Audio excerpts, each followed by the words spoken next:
বন্ধুরা, তোমরা শুধু নিচের ভিডিওটা একবার দেখো, সত্যি কিভাবে অন্যায় করছে দিনের পর দিন যে ক্ষমতাশীল ব্যক্তিগুলো যে মানুষদের উপর, সাধারণ মানুষদের উপর যে কিভাবে অন্যায় করছে। সে তো ওখানে কোনো অন্যায় করেনি, সে পতাকা মারতে গিয়েছিল, কিন্তু তুই অন্যায়ভাবে কোনো কথা না বলে তাকে মারধর করছিস।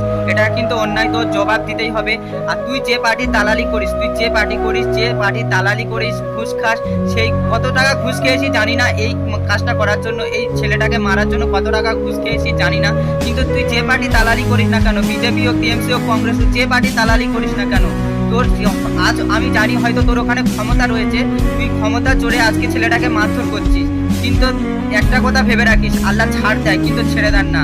আজ ওরা তুই ক্ষমতায় আছিস বলে তুই ওদেরকে জোর করে মারধর করছিস, কিন্তু ভেবে দেখ ভবিষ্যতে যখন একদিন যদি ক্ষমতায় আসে তোর হালটা কি হবে তুই বুঝতে পারছিস।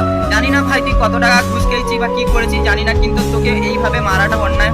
তুই দেখ, প্রত্যেকের অধিকার থাকে, সে কি পার্টি করবে, সে কি করবে না করবে, সে একটা নাগরিকত্বের অধিকার থাকে।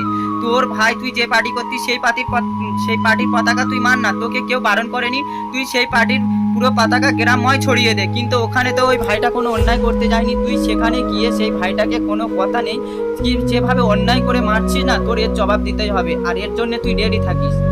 আমি কোনো রাজনীতিক নিয়ে কথা বলতে আসিনি, আমি এখানে যে অন্যায় করেছে, অন্যায়ভাবে যে মারধর করেছে তার শাস্তি হওয়া দরকার।